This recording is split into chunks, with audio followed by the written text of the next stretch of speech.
Ponto de partida para a conversa, neste Now à meia-noite, com Eduardo Batista Correia e Bernardo Valente. Boa noite aos dois e bem-vindos. Bernardo, começaria por ti, por esta questão do Líbano e de Israel. Netanyahu, que diz que tem a intenção de efetuar um grande ataque no sul do Líbano. A questão que fiz, aliás, ao Afonso há pouco, Trump vai deixar ou não? Olá, boa noite, Bruna, boa noite, Eduardo.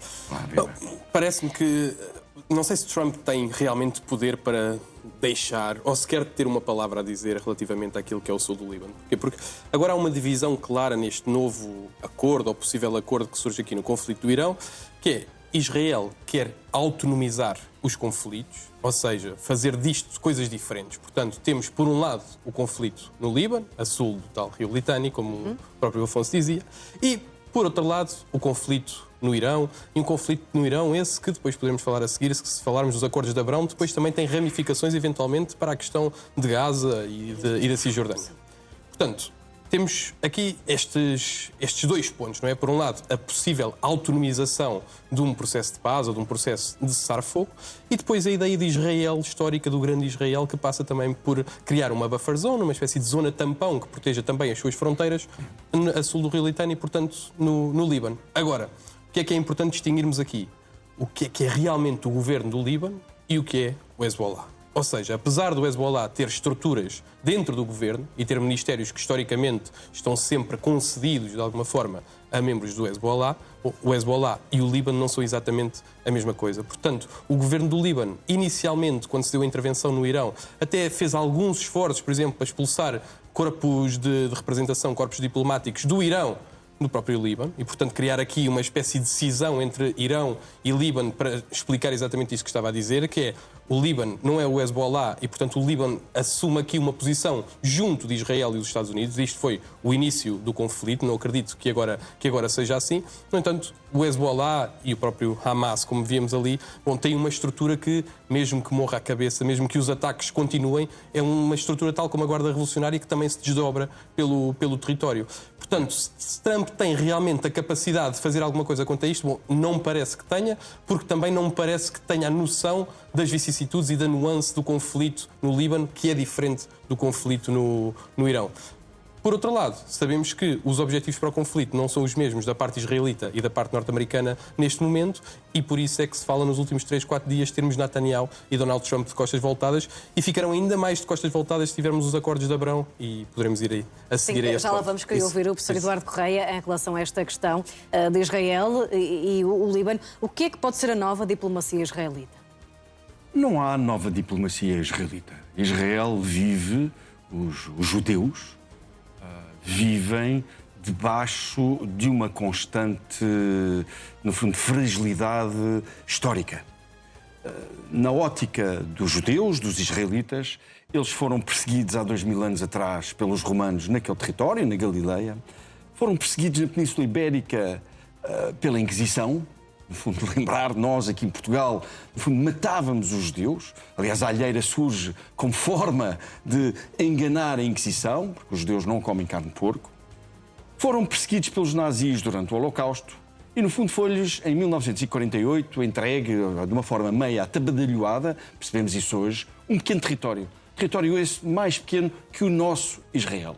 E o que é facto é que no primeiro dia em que Israel toma, se quisermos, de forma administrativa, conta desse território, são atacados, os israelitas são imediatamente atacados em simultâneo pelo Líbano, pela Síria, pela Jordânia, pelo Egito. E, portanto, é um povo que vive, se quisermos, debaixo desta paranoia de que o querem, no fundo, exterminar, que o querem retirar dali. E é verdade, no fundo, se nós olharmos para algumas das premissas geopolíticas iranianas, o primeiro objetivo é, no fundo, destruir o Estado sionista, como lhe chamam. Okay? E, portanto, é evidente que não há nova diplomacia. A diplomacia é a mesma. É, no fundo, encontrar todos os argumentos possíveis e imaginários para evitar, no fundo, os ataques que são alvos a norte, em proximidade, por parte do Hezbollah, que de algum modo tem uma ramificação, é uma ramificação dos xiitas iranianos, é financiado pelo Irão, é um partido político armado que domina grande parte do Líbano, tem presença no governo, como acabámos de ouvir, mas domina, tem um exército próprio. Quando aterramos em Beirute, é o exército do Hezbollah que toma conta do aeroporto internacional de Beirute. Percebe-se, aliás, as fardas do exército libanês e do exército do Hezbollah são diferentes. Por outro lado, tem, se quisermos, um ataque a Israel por parte do Hamas, praticamente dentro do seu território. Não esquecer o que aconteceu a 7 de outubro. E por outro, na relação com o Irão, Israel tem um grande receio. Qual é o problema de Israel relativamente ao Irão? O Irão é 75 vezes maior que Israel. O Irão tem mais de 90 milhões de habitantes. Tem a capacidade, tudo indica, de produzir urânio enriquecido. Urânio enriquecido esse, que se for, no fundo, introduzido numa máquina destruidora, no fundo, tem a capacidade de destruir Israel. E, portanto, a diplomacia de Israel é só uma. É garantir a sobrevivência do seu povo, garantir a solidez das suas fronteiras, garantir a segurança, no fundo, de todas aquelas pessoas. Não é nada fácil para um Estado daquele tamanho. E a Bernardo Valente, agora sim sobre esta hipótese dos acordos de Abraão, no fundo, mais abrangentes, pode acontecer, é uma ideia execuível e pergunto se é uma ideia de Donald Trump ou de Netanyahu. Aí teremos que olhar, antes de irmos então se é uma questão de Donald Trump ou de Netanyahu, temos que olhar também para aquilo que é a arquitetura regional de segurança no Médio Oriente, assim em termos muito lados. Por um lado, temos os Emirados Árabes Unidos, que nos últimos anos têm sido acusados também por parte da própria Arábia Saudita de serem os grandes enviados de Israel para a região. E, portanto, ao serem os grandes enviados de Israel e também por terem as bases norte-americanas em grande número, têm minado ali um pouco da coesão dos Estados do Golfo Pérsico, o que terminou, aliás, naquilo que foi o cessar do seu relacionamento energético no âmbito da OPEP no dia 1 de maio. Portanto, este é o primeiro aspecto. Os Emirados Árabes Unidos e a Arábia Saudita, apesar de agora terem um inimigo comum, porque sabemos que o Irão, quando retalia contra os aliados do Golfo, portanto, temos aqui o primeiro aspecto que é particularmente interessante e, mais uma vez, complexo na nuance daquilo que é a arquitetura de segurança regional do Médio Oriente.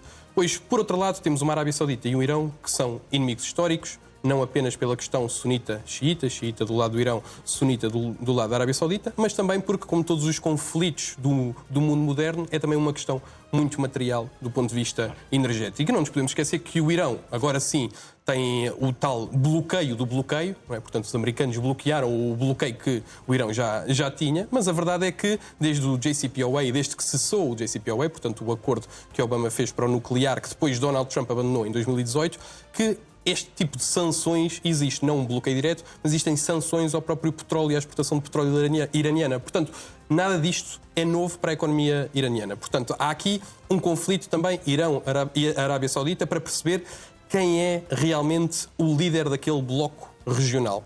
E depois, para além disso, temos a questão israelita. E a Arábia Saudita já disse várias vezes que só aceitam os acordos de Abraão, só aceita sentar-se à mesa, tanto com os Estados Unidos como com Israel, se houver um reconhecimento da solução dos dois Estados. Portanto, um reconhecimento da Palestina e uma pacificação da questão em Gaza e na Cisjordânia. Para isto acontecer, Netanyahu tinha que se sentar junto aos líderes da Arábia Saudita e assinar um acordo para essa pacificação. O que aconteceu ao Isaac Rabin, quando assinou os acordos de hoje, foi que passado um ano, quando aceitou sentar-se, passado um ano, foi morto, foi assassinado. E, aliás, a própria viúva do Isaac Rabin diz que o Netanyahu teve mão nisso.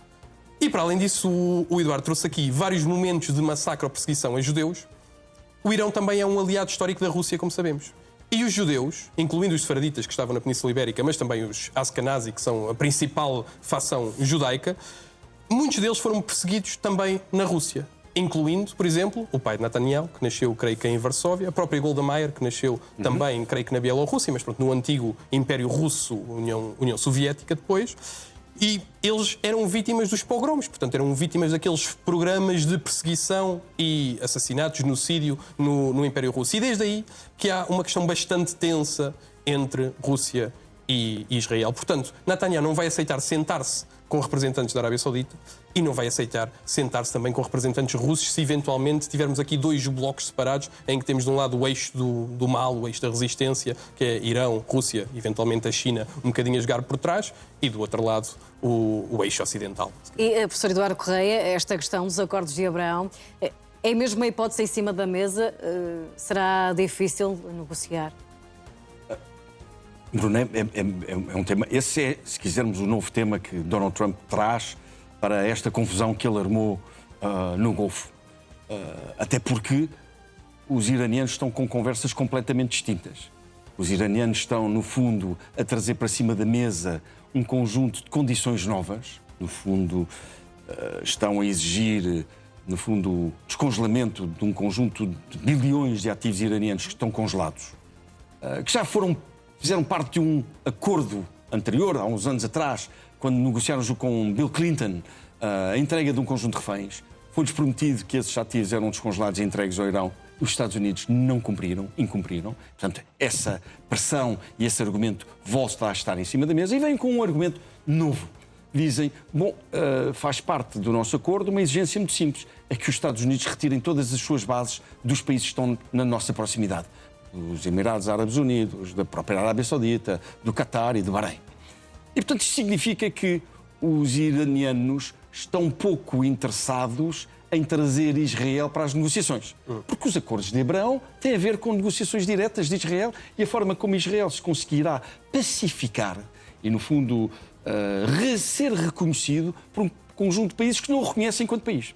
E, portanto, os iranianos estão a desviar. Se Donald Trump quer trazer, no fundo, o reconhecimento de Israel para cima da mesa, os iranianos estão a desviar para um conjunto de outras matérias que têm a ver os nossos ativos, que estão aí desse lado e que têm que, no fundo, nos ser devolvidos.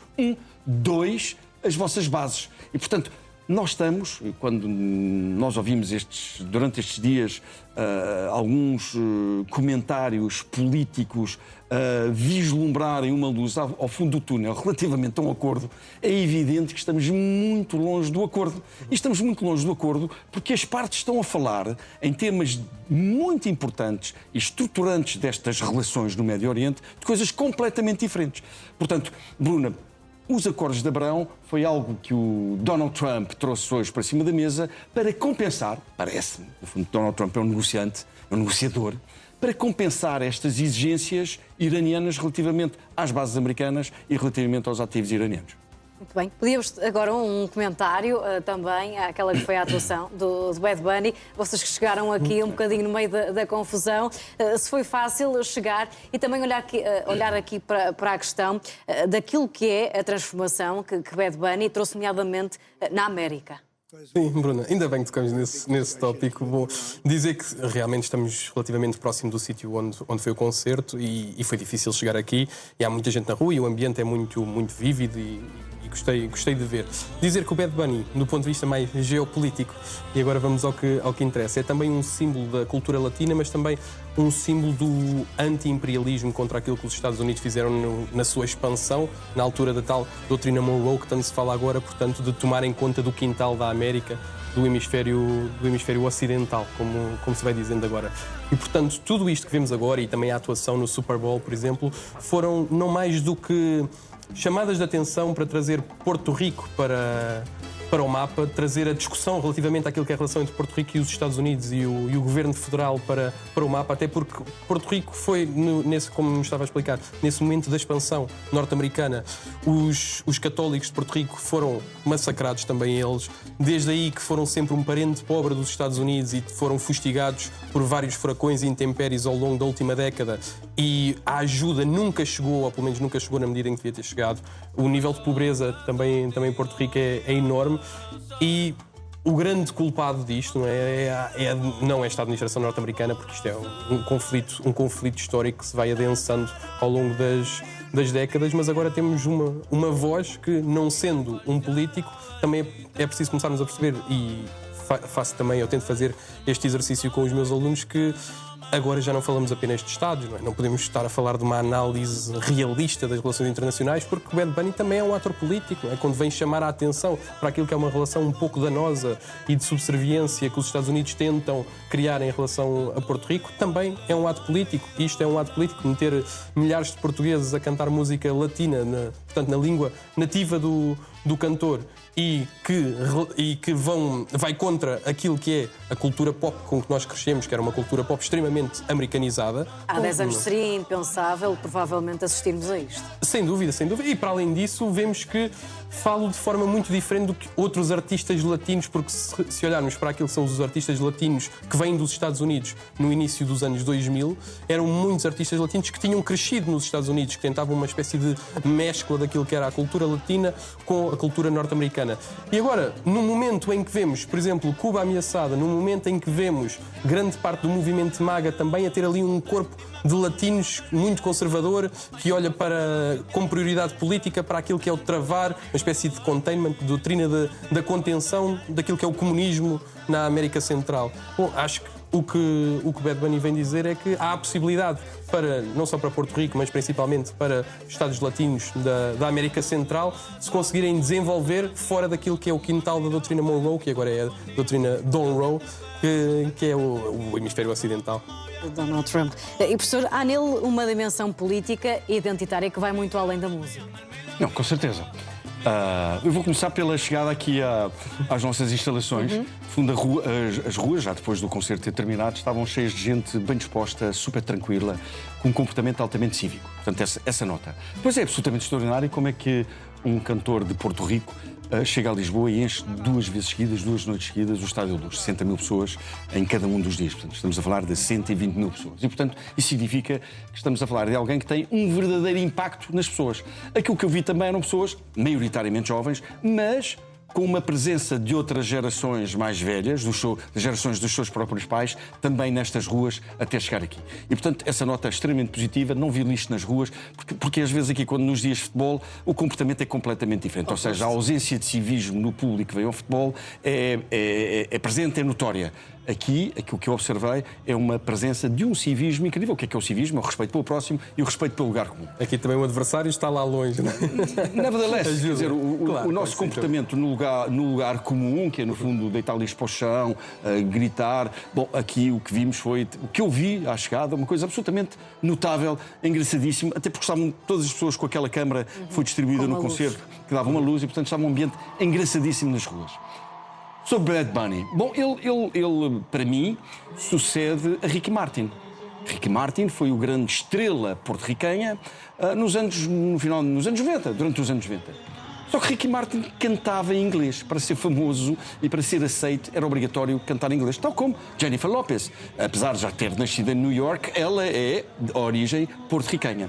Ora, o que Bad Bunny, o coelho mauzinho, engraçado, o nome é muito engraçado, que é um antagonismo, os coelhos não são maus, são queridos, são fofinhos, não é? Portanto, o coelho mauzinho mostra que a língua castelhana, o espanhol, no fundo, está a ser aceito. Aliás, ele abre o principal noite televisiva americana, o Super Bowl, com o idioma hispânico, com o idioma espanhol. A comunidade hispânica nos Estados Unidos, principalmente na Flórida, tem um impacto muito importante na nova cultura americana e no eleitorado americano. Portanto, aquilo que estamos a assistir, nós temos vindo a falar de um mundo de multipolaridade. E quando olhamos para Donald Trump a querer exigir uma América mais América, no fundo o que vimos é precisamente contraditório. E Bad Bunny mostra bem esse contraditório, ou seja, não, a América que Donald Trump quer impor já não existe. Porque isto, como muito bem disseste, há 10 anos atrás seria impensável. Um cantor nos Estados Unidos a ser estrela, a principal estrela, e no fundo é uma estrela mundial, cantando, no fundo falando, comunicando com as pessoas numa língua que não é inglês. Portanto, isso é absolutamente extraordinário e só essa mudança mostra bem a forma como a cultura global está a virar costas à cultura americana tradicional. E, portanto, eu diria que esse é o principal impacto político do Bad Bunny.